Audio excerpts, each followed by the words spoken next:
¿Quién es? Soy yo, abuelita. Soy el... No, soy Caperucita.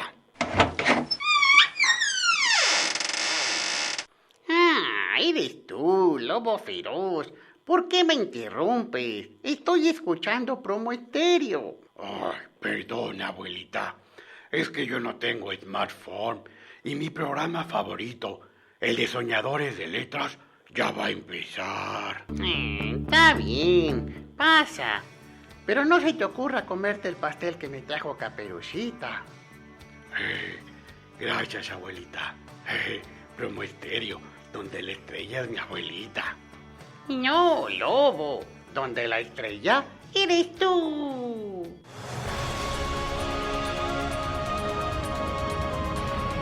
Soñadores de Letras. Despertemos el talento literario que duerme en ti.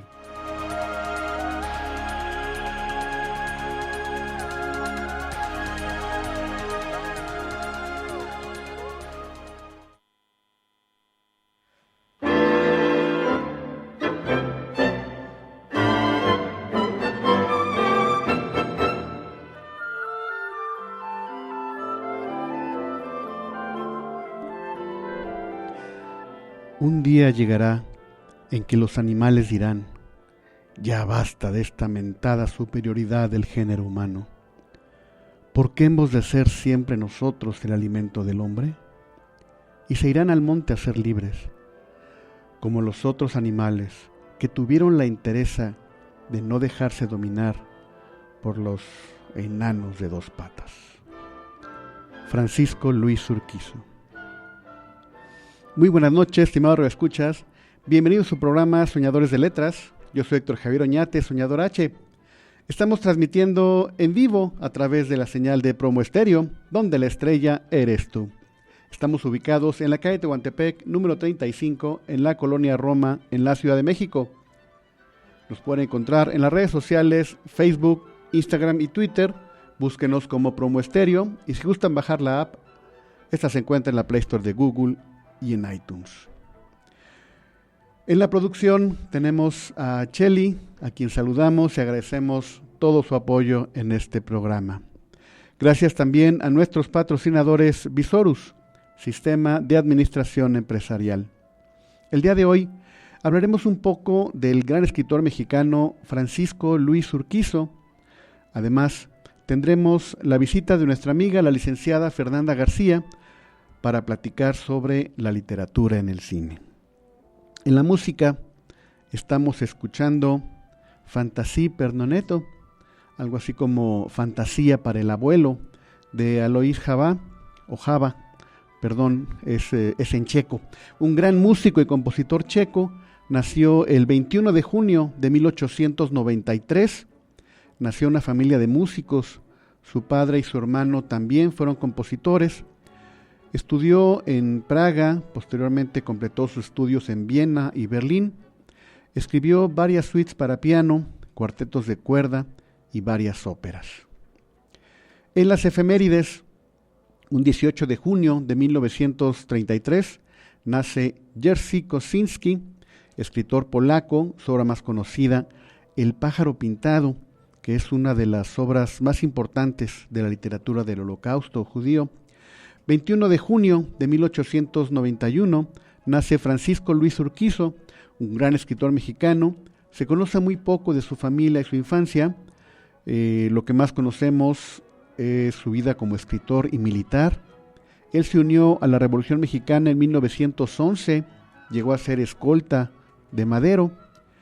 Incluso lo defendió tras el golpe militar de la famosa Decena Trágica. Después del asesinato de Madero, se unió al ejército constitucionalista de Carranza. Después del asesinato de Carranza, él fue llevado a prisión.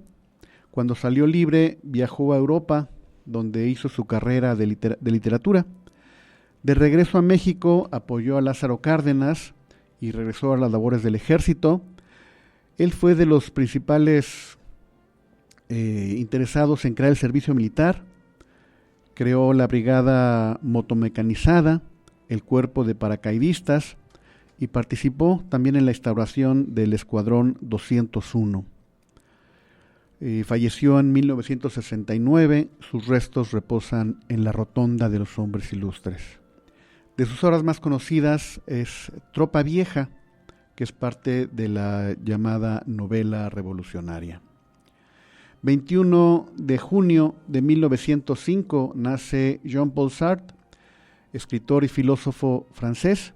Él fue galardonado con el Premio Nobel de Literatura en 1964. Sin embargo, lo rechazó, alegando que de aceptarlo sería recordado como escritor y no como filósofo. De sus obras más conocidas, El ser y la nada. 22 de junio de 1856 nace Sir Henry Rider Haggard, novelista inglés. De sus obras más conocidas, Las minas del rey Salomón o Las aventuras de Alan Quatermain. 23 de junio de 1889 nace Anna Akhmatova, una gran poeta rusa. Sus poemas más conocidos son el Requiem, que los escribió en recuerdo a las víctimas de la dictadura de Stalin. Entre esas víctimas estaba su hijo. 24 de junio de 1542 nace Juan de Yepes Álvarez, mejor conocido como San Juan de la Cruz, un gran poeta y místico español. De sus obras más conocidas, La noche oscura del alma, y otra también muy conocida, El cántico espiritual. Excelente poesía mística. 24 de junio de 1911 nace Ernesto Sábato, escritor argentino. De sus obras más conocidas, El túnel. Y tenemos, amigos, la visita de la licenciada Fernanda García. Muy buenas noches, gracias por estar aquí, un honor tenerte aquí en la cabina. Buenas noches, gracias a ustedes por invitarme. Pues cuéntanos por qué te interesó tanto esta combinación de la literatura y el cine, o el cine de la literatura, o... Creo que es porque desde su creación, el cine, o sea, su nacimiento como tal es en 1895, y ya en 1896 ya había películas inspiradas o basadas en cuentos, en novelas. Entonces el cine siempre se ha nutrido de la literatura. En cierta forma siempre lo ha necesitado. La ha necesitado para seguir haciendo más películas. Aquí en México, que se dice, bueno, no solo se dice, realmente se lee poco comparado con otros lugares.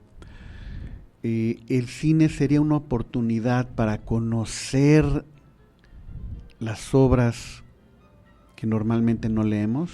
Yo creo que sí, porque también lo interesante del cine es que no solo ha hecho adaptaciones como fieles, digamos. Digo, siempre hay una manera de adaptarlo, bueno, lo que más bien sería una reescritura, pero también hay una reescritura modernizante, vamos a decirlo.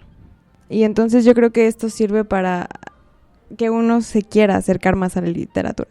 Hay películas que están basadas se inspiran en textos, pero lo modernizan. El caso es una película muy conocida que se llama 10 cosas que odio de ti, tal vez la han visto, y está inspirada en La fierecilla domada de William Shakespeare en realidad, pero se moderniza y se cambia el escenario, ¿no? En vez de ser un pueblo es una secundaria, y en realidad el pueblo, como se llama en el libro, que es Padua, así se llama la secundaria. Y entonces toda esta modernización, y yo así me acerqué a muchas obras de William Shakespeare en realidad. Así pude leer Hamlet, Macbeth, porque me interesó esa película y supe de eso y me puse a leer más y más y más. Yo creo que sí. ¿Cuántas películas de Walt Disney están basadas en cuentos muy, muy viejos y con muchos cambios adaptados a la época, ¿no? Exacto, también. Caperucita Roja es un cuento muy, muy fuerte, y el cuento que nos ha llegado, incluso el de Charles Perrault, es un cuento muy, muy fuerte, pero el que ya nos llega ahora en día ya es como, ese sí es para niños, ¿no? Pero La Sirenita también. La Sirenita, También, claro. que todo el mundo conoce, pero no ha leído la original, digamos. Incluso El Rey León es de Shakespeare, Sí, ¿no? en realidad es Shakespeare, sí, totalmente. Entonces, sí te acerca. Yo creo que sí te acerca el cine a investigar, a saber. O sea, hay muchas películas que toman literatura clásica y pues sí, la modernizan. Sí, regresando al Rey León, cuando se ve en el lago y empieza a hablar con la nube, pues es la misma escena cuando está con el cráneo diciendo ser o no ser, ¿no? Exactamente. Es prácticamente lo mismo, ¿no? Sí, es todo Hamlet. Digo, adaptado a niños y no se mueren todos al final. Eso es diferente. Pero sí. Ok. También hay muchas versiones del mismo libro. También. Pongo el ejemplo, mi escritor favorito, que ya lo he dicho muchas veces, Jack London, La llamada naturaleza tiene ya muchas versiones, todas muy diferentes, y en todas digo, ¡ay, el libro es diferente! Sería un error, me voy a contradecir yo mismo, sería un error leer primero el libro, porque si leo el libro, pues ya la película, la película pocas veces le llega al libro. Pocas veces, pero yo creo que sí. Esta escritora francesa que acaba de ganar el Nobel, Annie Ernaux, ¿la conoce? Hicieron una película basada en uno de sus libros. Bueno, en realidad han hecho varias. Una de ellas es El acontecimiento. Yo leí primero el libro y luego fui a ver la película. Y digo, sí, no se compara, pero ambos me gustaron. Pero en realidad, esa es la diferencia. O sea, la literatura te tiene que transmitir con palabras. El cine con imágenes. Pero para llegar a esa imagen, esa adaptación no es nada sencilla. De hecho, platicábamos que es más reescribir el libro, ¿no? Exactamente. O sea, yo creo que cuando quieres adaptar un libro, tienes que leerlo a la perfección y tienes que tenerle cierto respeto, pero también decir, no, ya no te voy a respetar y voy a hacerlo porque tengo que transmitirlo con imágenes. O sea, lo que tú estás sintiendo al leer esto, te lo tengo que transmitir a la gente con imágenes y tienen que sentir lo mismo, o tengo que lograrlo, básicamente. Claro, y en ocasiones hay mucha diferencia entre el libro y la película. Ahora me llegó a la mente ahorita las películas basadas en los libros de Dan Brown. Se me fue el nombre que fue la segunda película, pero realmente el libro fue previo, Ángeles y Demonios. Solo he visto la película. El libro es 1000 veces mejor. De hecho, cuando alguien llegó, ya vi la película, está padrísima, que no sé qué tanto. Oye, la maestra de yoga. ¿Cuál maestra de yoga? La protagonista es una maestra de yoga. Además de ser científica, también era maestra de yoga. Pero bueno, lean el libro. Consejo. Sí. ¿Qué se necesita para escribir un guión? Porque pues yo he escrito cuentos, tengo amigos que han escrito novelas,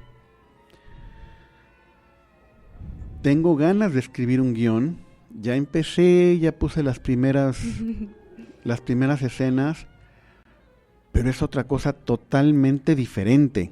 Es muy distinto. De hecho, yo recuerdo también estuve en varios cursos y talleres y nos decían que es difícil porque estamos acostumbrados a escribir con cierta forma, o sea, como la literatura, pues. Nosotros escribimos y el personaje sentía esto. ¿Y cómo le vas a transmitir a alguien eso en el cine? O sea, ¿cómo vas a...? Claro. Entonces te tienes que deshacer de ciertas cosas que uno, cuando escribe cuento, novela, tienes que deshacerte de ese lenguaje. Entonces sí es diferente. Pero además el ambiente con decir Una noche oscura, en el Ay, o sea, bosque. no puedes, o sea, tienes que El ser... guión es otra cosa. Sí, o sea, se tiene que marcar, tienes que ser muy claro, no tienes que... Y el personaje pensó esto, no, o sea, no, ¿cómo va a pensar tú? ¿Cómo sabes que esto? O sea, no, pues, o sea, sería como, bueno, el personaje entró en una pose que parecía pensativo, tal vez ahí sí, pero no puedes, pensó, o sea, ¿cómo le vas a transmitir eso a alguien? Claro, ahí el guionista tiene que ser prácticamente un escritor. Sí es un escritor, yo creo que sí. Pero luego el director tiene que hacer otra magia.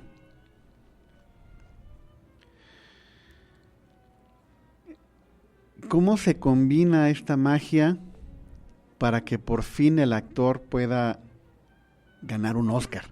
Porque a fin de cuentas es el que más luce. Sí. Eso no sé porque no he trabajado en una película. Eso no puedo contestarlo con claridad. Ok, pero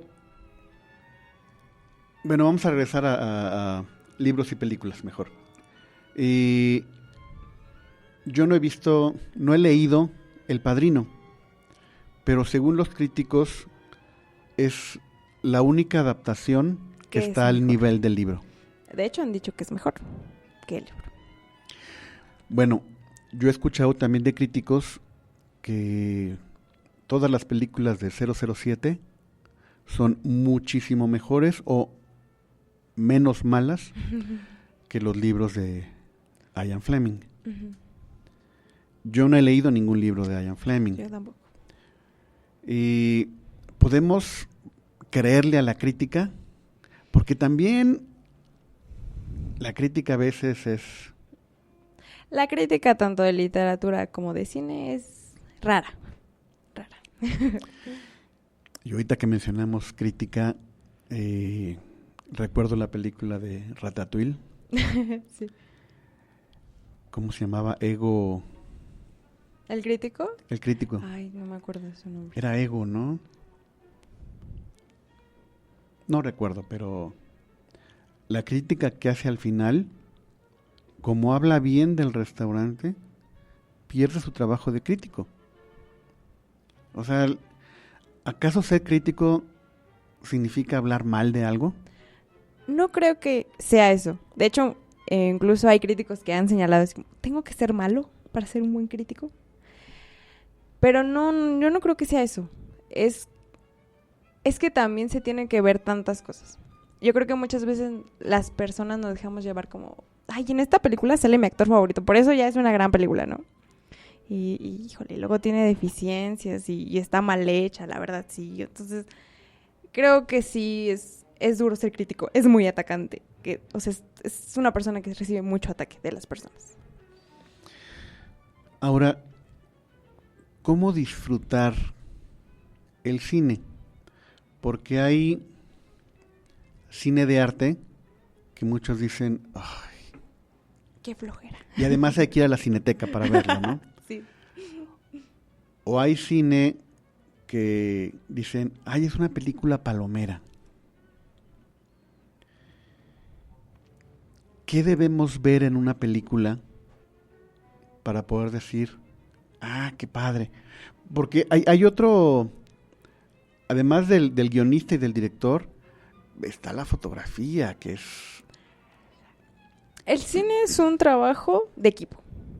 O sea, ese no puedes hacerlo tú solo. De hecho, Manuel Puig, ¿conoce? Este escritor, El beso de la mujer araña. O sea, él se quería dedicar al cine. Y un día vio que era un trabajo en equipo y dijo, no, yo me voy. Yo sigo escribiendo yo solito. Porque es un trabajo en equipo. Y es ponerse de acuerdo con muchas personas. Y es muchas cosas que no puedes hacer tú solo. Que no puedes controlar tú solo. Del trabajo de este equipo, ¿qué tanto? Bueno, obviamente depende de todo el éxito de la película, ¿no? Pero hay películas que no quiero menospreciar a nadie, que así va a sonar. Las películas más taquilleras normalmente no son que digamos, híjole. Por ejemplo, todas las de Marvel, pues sí son películas palomeras y ganan miles de millones. Y yo no veo ni fotografía, ni actuación, ni nada. Veo, bueno, Golpes y ya. sí. Ok, eso es algo muy interesante. En realidad, las mayores películas taquilleras son de acción.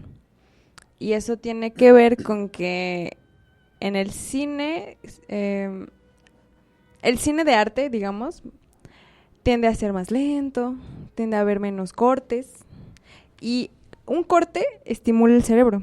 Y el cine de acción, a veces en un minuto, tiene 40 cortes. Entonces, eso hace que tu cerebro quiera seguir viendo más, y más, y más, y más. Por eso, en películas como, o sea, de cine de arte, blanco y negro, pues, como que te empieza a dar sueño, ¿no? Porque no hay esa estimulación. O sea, tu cerebro como que se está cansando. Y entonces, en el cine de acción, hay demasiada sobreestimulación. Y por eso la gente quiere seguir más, más, y consume más, por eso. Pero en el cine de arte tienes que estar despierto para no perder detalles o incluso para ver detalles que a veces no lo ves a la primera. Exacto. Pero sí, es por eso, porque en nuestro cerebro, por eso ahora es, por ejemplo, TikTok es demasiado consumible, porque o sea, son videos de 50 minutos, un minuto y medio, o sea, y es demasiada estimulación en tu cerebro, y tú sientes que estás viendo mucho, pero no estás viendo nada en realidad. Y lo mismo ocurre en el cine. Usted póngale un documental a alguien y se va a dormir a los 5 minutos. O sea, y sí pasa, o sea, sí pasa. ¿Por qué? Porque no hay tantos cortes, porque normalmente en el cine, por ejemplo, documental hay una voz en off. Entonces hay este tipo de cosas que sí hace que vaya cambiando. Bueno, no es una regla que películas de acción sean malas. No. A lo mejor me van a decir una grosería, pero Sylvester Stallone, que lo considero un pésimo actor, tiene una película, la primera película de Rambo, a mí me parece excelente. Si no mal recuerdo, también está basado en un libro, Rambo. No lo sé, Sí, no mal recuerdo. con razón. No recuerdo qué libro. Eso se me olvidó, pero sí. La primera película de Rocky, digo, yo estaba entrando a la adolescencia y salí con ganas de boxear. Yo dije, mañana me meto a un gimnasio. Por suerte nunca lo hice, ¿no? Pero en la primera película de Rocky te das cuenta de lo que es el mundo del boxeo, lo difícil que es el mundo. Y en la primera película de Rambo también te das cuenta todo lo que puede pasar con un soldado. Yo sí quedé medio traumado con el discurso final de Rambo en la primera película, ¿no? Caray, yo ya fui a la guerra, ya sufrí, hice, deshice y llego aquí y para todos soy un loco. Bueno. Pues sí, por eso hicieron Rambo 2. No, híjole, qué pena. Y no sé cuántos más, creo que 5. Bueno, como Rocky, ¿no? Fue También. Rocky 6, bueno, ya fue Rookie más bien, ¿no? Sí, ya. Bueno, ¿qué elementos tú como... Tenemos ahorita la visión de la literatura. Ninguno de nosotros es ni director ni guionista. Tú tienes más conocimiento del guión que yo. Pero, ¿quién necesita tener un libro para que alguien diga, hay que adaptarlo a hacer una película? Suerte. Y ya. De hecho, hay libros que ni siquiera, o sea, la gente se acuerda de que son libros. Todas las películas de Stanley Kubrick, todas, están basadas en un libro. Y digo, ahí está Stephen King, que lo odió de por vida porque dijo que había hecho una adaptación fatal, ¿no? O sea, pero en realidad todas sus películas, todas, no hay una que no, están basadas en un libro. Y se acuerda más la gente, pues, de las películas de Kubrick. Así es. Barry Lyndon, no sé qué libro sea, pero quiero leerlo. Sí, no, tampoco me acuerdo de qué libro es, pero sí, también es un libro. Ok. De Odisea Espacial, sí sé que es Ujú. de... La Naranja Mecánica. Su última película también es de un libro, olvidé también. O sea, es más importante la película. Terminó siendo así. Y ahorita dices películas de Stanley Kubrick. Ujú. Pero si hablamos de, no sé, Misión Imposible... es películas de Tom Cruise. No tiene nada que ver El actor. el actor, ¿no? O las películas de Sylvester Stallone, pues por supuesto que no. A lo mejor él sí tuvo mucho que hacer para sacarla, ¿no? Digo, ya después de leer todo lo que pasó para poder sacar Rocky, dices, wow. Sí, lo echó bastante. Sí. Sí, lo echó bastante. La anécdota de su perro es Sí, muy triste. triste, pero también es impresionante, ¿no? Para los que no sepan, para poder sobrevivir antes de filmar la película, tuvo que vender a su perro. Y después de hacer la película y ya ganar varios millones, fue a comprar a su perro. Se lo vendieron en 20 veces más de lo que valía. Y bueno, el perrito sale en la película. Butkus. Sí. Esa es una anécdota que a mí en lo personal me encanta. Es que sí es de admirar su historia de él. O sea, con esa película sí es muy admirable, yo creo. Luchó bastante para... Pero todo lo echó por la borda con las demás. Bueno. Dinero es dinero. Sí. Así es. Bueno, pero estábamos con esto de las películas de... ¿Por qué en el cine comercial se dice una película de y se menciona al actor? Pero en cambio en el cine de arte una película de ya se menciona al director. No se menciona ni al guionista ni al de fotografía.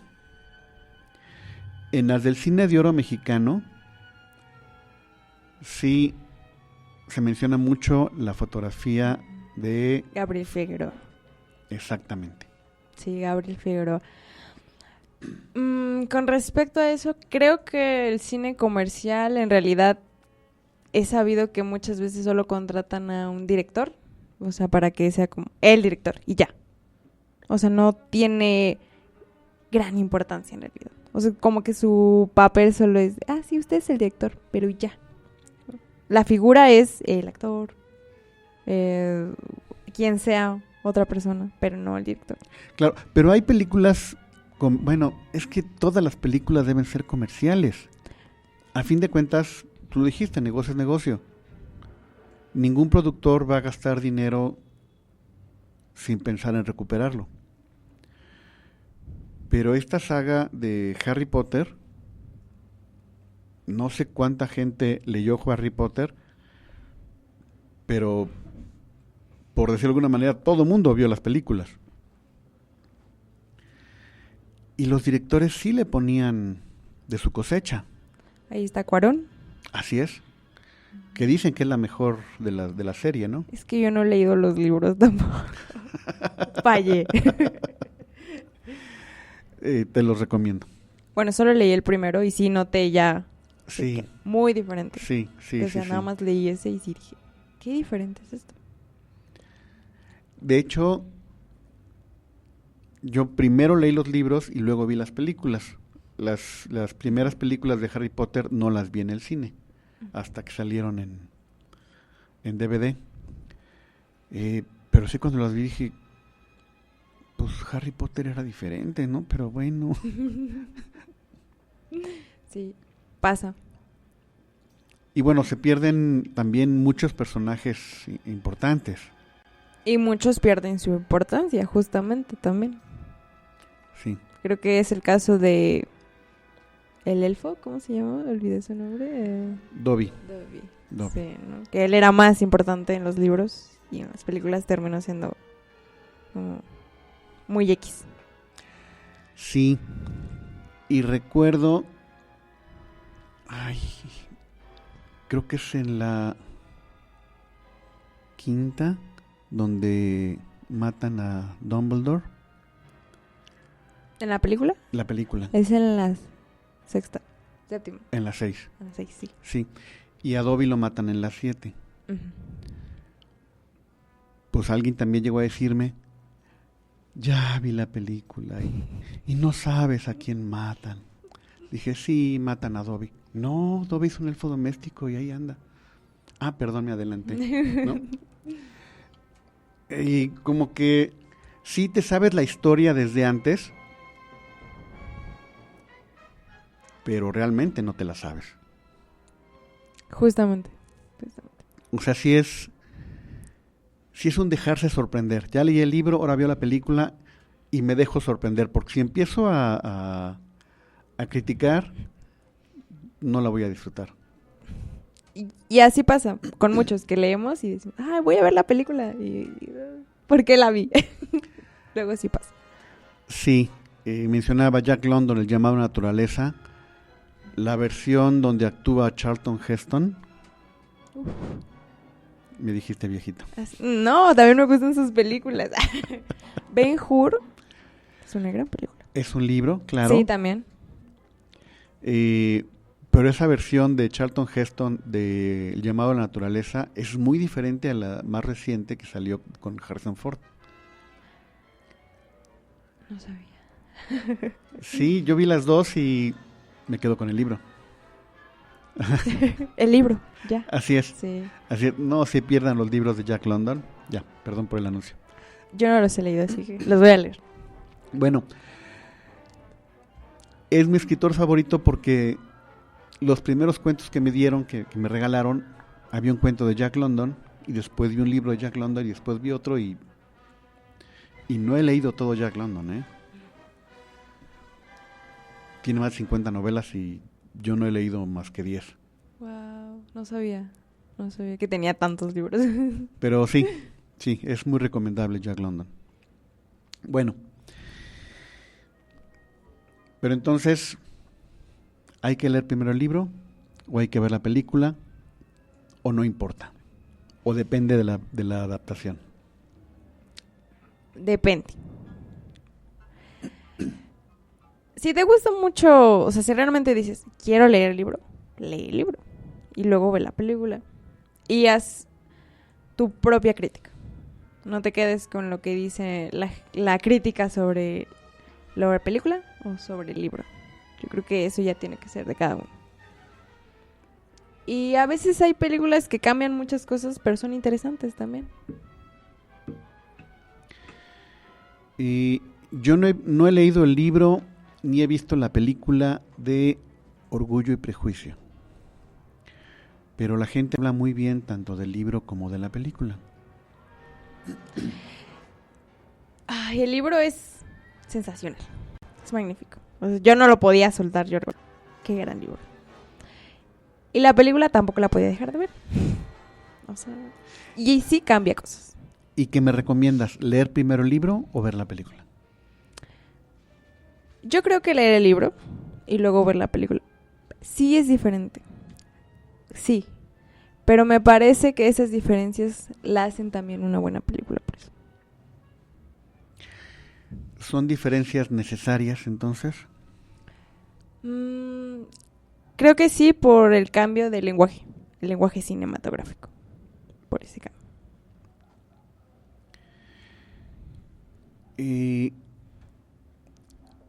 Está situada a principios del siglo XIX, ¿no? O finales del XVIII. No recuerdo bien qué época es. Ok, porque estas películas de época, entre comillas, tienen otro elemento también muy, muy interesante, que es el vestuario. Sí. ¿Es fácil revivir un vestuario de aquella época? No, No, en realidad sí es complicado. Yo creo que... Y la decoración también, o sea, los lugares, ¿no? Por ejemplo, o sea, el libro te va a decir, ¿no? Y era una cabañita muy rústica del siglo XVII. Bueno, y yo no sé cómo es una cabaña así ahora, ¿no? Sí, es mucha investigación también. Claro, ahí la investigación debe ser tanto del escritor... De todos. De todos. El que hace la escenografía, el fotógrafo, el director, el guionista, todos. ¿Cuál es el proceso de adaptación? Está el libro y llega un guionista y dice, lo voy a adaptar. O llega un director y dice, hay que hacer una película. O primero lo ve el productor. ¿Cómo es ese proceso? Ay, tampoco sabría contestar muy bien esa pregunta. Supongo que también que hay libros que son más difíciles de adaptar que otros. Por lo mismo, porque es adaptar esas palabras al lenguaje cinematográfico. Y no siempre es sencillo. No solamente por lo tecnológico o lo fantasioso, ¿no? En muchos casos. Hay algo más. O sea, yo no sé cómo alguien adaptaría, por ejemplo, tal vez lo hicieron y yo no sé, pero El ser y la nada, por ejemplo, de Sartre. Yo no sé cómo haría alguien eso. Híjole. O El túnel de Sábado. O sea, libros con tanta filosofía tendría que ser cine de arte. Sí. Para poder primero tener el público pensando en que va a ir al cine a pensar, no a comer palomitas. Perdón, se oyó muy feo lo que dije, ¿no? Pero...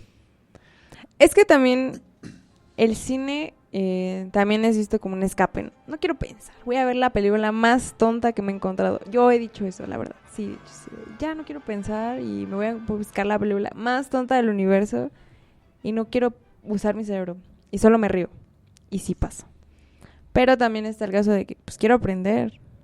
O sea, quiero que una película también me deje dudas existenciales. O sea, hay un equilibrio que creo que se puede encontrar. ¿Y cómo hacer? Bueno, no sé si yo lo quisiera hacer. ¿Cómo motivar a la gente a que vea películas de arte y no solamente películas comerciales? ¿Es posible? ¿Es necesario? ¿Para qué lo haríamos? Yo creo que si no ven ese concepto, bueno, esas películas con concepto de cine de arte, se pierden de mucho. O sea, se pierden de muchas historias que te dejan reflexionando, que dices, ¿cómo no vi esto antes? ¿Cómo no vi esto antes? O sea, que te nutren, como te podría nutrir un libro, yo creo. Claro. Y otro elemento que no pueden tener los libros, pero que es importantísimo, es la música. Y bueno, aquí vienen mis ídolos, Ennio Morricone, sí, Vangelis, Mike Oldfield, bueno. Grandes bandas sonoras. Y pienso en las grandes producciones de Hollywood, por ahí de los años 60, ya mencionamos Ben-Hur, Los 10 Mandamientos, pero si nos vamos a películas más recientes, también películas muy muy buenas. Star Wars sin John Williams, yo no sé si hubiera sido tan buena. No he visto Star Wars. Vete de aquí. Perdón. Lo siento. Me caías bien. Perdón. Es algo curioso porque sé que la trilogía original en realidad está considerada entre las mejores películas de la historia del cine. Y yo no las he visto. Y hay algo raro porque no sé cómo conectarlas. No sé cómo conectar con las películas, con ellas. Digo, sí quiero verlas. Pero digo, ¿cómo que no puedo? Ok, las primeras no, pero la última trilogía sí ya la viste. ¿Tampoco? ¿Ninguna? No he visto ninguna película. Ninguna. Ni las series que han hecho ahora, que han explotado todo esto. No he visto ninguna.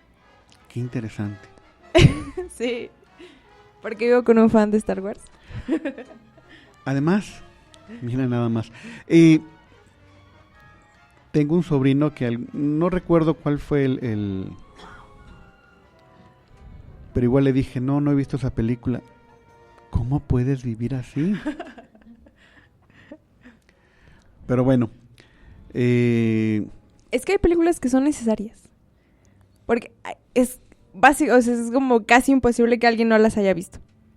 O sea, yo cuando me ha pasado con muchas personas, no he visto Star Wars. ¿Cómo es posible? Pero tú ves demasiado cine, pero perdón, es que no sé, o sea... No. No te ha llamado la atención. Sí, no.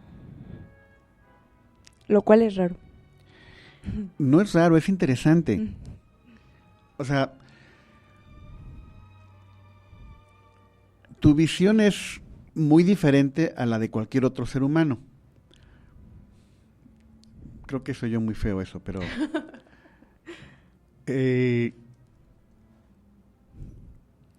los que estamos... Híjole, va a sonar también a teoría de conspiración. Los que estamos dominados por el sistema y nos lleva como borreguitos a ver Star Wars, tú estás fuera de ese sistema, lo cual es muy interesante. No, pero, o sea, no es que no sea fan de cosas que sean muy comerciales o que todo el mundo haya visto, por ejemplo. Me encantan, así lo digo, de verdad, me encantan las películas de Scary Movie. Esas que son tan tontas, que no tienen nada de sentido. Y soy fan. Pero también una de mis películas favoritas es Los 400 golpes de Truffaut. ¿La conoces? No, tengo que verla. Es un clásico. Pregunta, para reírte de estas películas de Scary Movie, ¿tienes que ver las películas de miedo originales? De hecho, primero vi las de Scary Movie y luego vi las otras. E intentaba no reírme de las series, en realidad, porque a veces es como... Y me acordaba más del chiste de la otra. Está muy interesante eso. Claro. Porque ya estás viendo con otros ojos. Después las volví a ver y ya me gustaron mucho, o sea, ya olvidando las otras, ya entrando en esa historia, en ese mundo, porque sí es diferente. ¿Y hoy en día los jóvenes les gusta más leer o les gusta más ver? Ver, obviamente. O sea, por eso menciono que TikTok está, o sea, todo el mundo ve TikTok, o sea, todo... ¿Ya viste TikTok? O sea, te mando un TikTok, todo el mundo ve TikTok. ¿Por qué? Porque pues quieres ver. Bueno, lo que sí es impresionante es el tiempo que puedes perder en TikTok. Sí, yo una vez perdí 4 horas. Y yo no me di cuenta. Es que es terrible, no te das cuenta. Sí. y en Facebook que vienen los Reels, bueno, también en TikTok vienen Reels, me mandan, a mí que me gusta cocinar, mandan una receta, la veo deliciosa, y el siguiente video, a ver, lo vemos, y ya perdí, bueno, no 4 horas, pero sí 3 horas y media. Es que también, bueno, aquí es la cuestión de las redes sociales que aprenden, ¿no? Que aprenden tu algoritmo, bueno, o sea, que te hacen tu propio algoritmo, o sea, lo que te gusta y por eso te envicias tanto. O sea, porque saben lo que quieres ver y te sigue apareciendo y por eso pasa eso. Esa inteligencia artificial hay que tenerle miedo. Mucho. Yo creo que sí. Ok. Bueno, ¿tú recomendarías que la gente empiece a escribir guiones? Es decir, escribo yo un cuento. Pues ahora mismo voy a hacer el guión de este cuento. Conozco una guionista, de hecho, que ella hacía eso.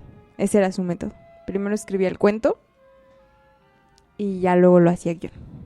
Le funcionaba a ella de maravilla, pero hay otra gente que no le funciona. Yo creo que sí depende de cada persona y de tu estilo.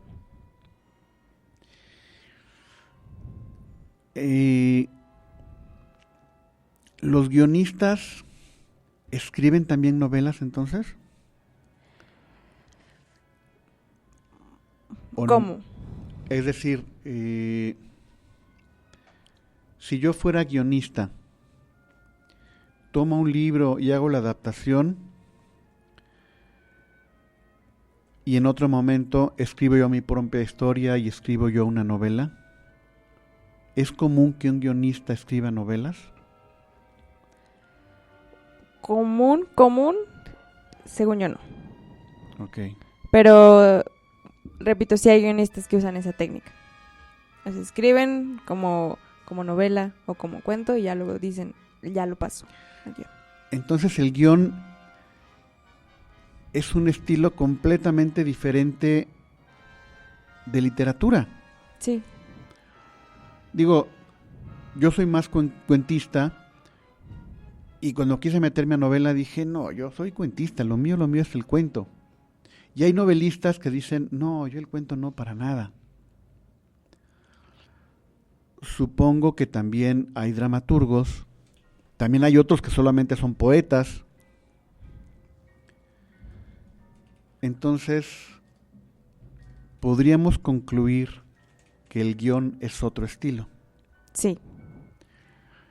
Y quizá más cercano al teatro, ¿o no? Te lo digo como ignorante, ¿eh? No sé, al final es diferente. Sí, terminan siendo diferentes, todos son diferentes y hay formas de escribir cada uno. No puedes escribirlo igual. Por eso yo cuando me enseñaron a escribir guión como que me costó mucho trabajo porque sí escribía mucho como de esto que mencionaba, ¿no? Y pensó esto y eso. Pero ¿cómo plasmas eso? Empezar de cero.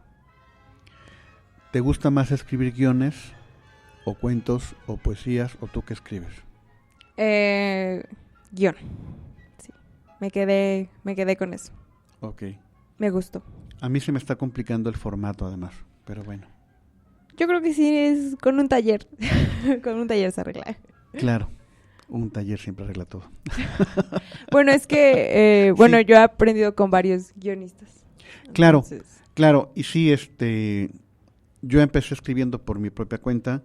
Cuando me enteré que había talleres y por fin tomé uno, cambió totalmente mi forma de escribir y mi forma de ver la escritura, definitivamente. sí, es que sí. Y es que como cada uno le da sus consejos, entonces sí cambia. Claro. Pues lamentablemente se nos está yendo el tiempo. Me está gustando mucho esta plática. Pero bueno, quiero meterme más a esta parte del cine. Uh-huh. Y bueno, platicar con una fan del cine como tú, de verdad que a mí me ha hecho ver otras cosas. Y pues, de verdad, muchísimas gracias por estar aquí. Un honor que nos hayas acompañado. Y pues, ahora sí que vayan todos al cine. Todos a la Cineteca.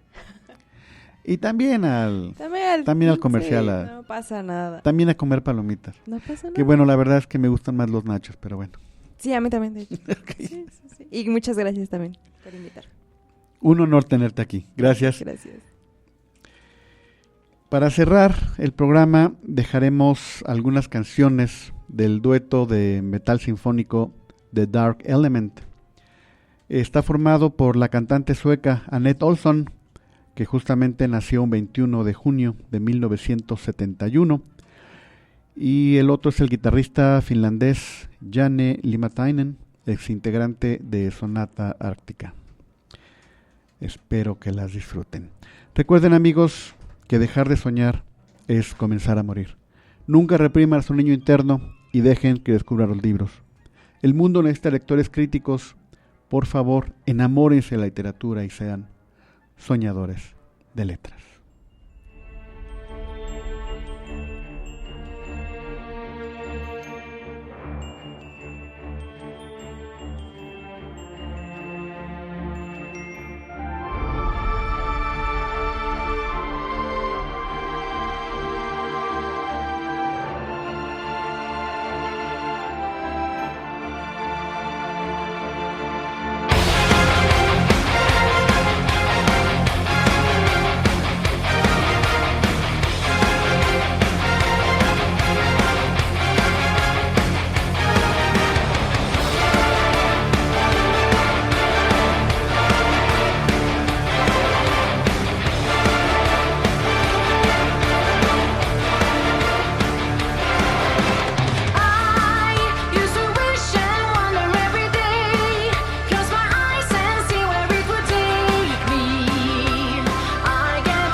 Amigos, el día de mañana, jueves 22, a las 8 de la noche, hay un webinar gratuito titulado Deja salir al escritor que llevas dentro.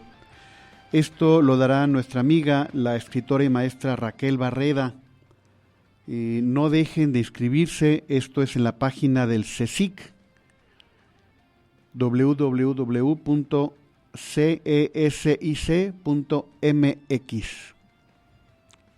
No dejen de inscribirse.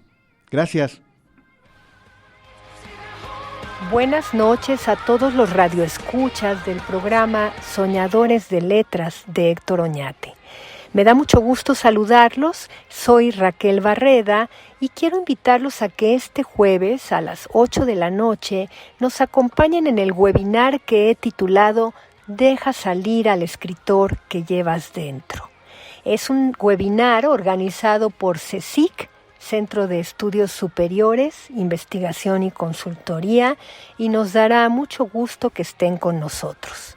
Les mando un fuerte abrazo a todos. Se pueden inscribir a través de la página de CSIC, que es csic.mx. Los esperamos.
Despertemos del sueño de hoy.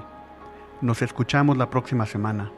Y gracias a todos por ser soñadores de letras.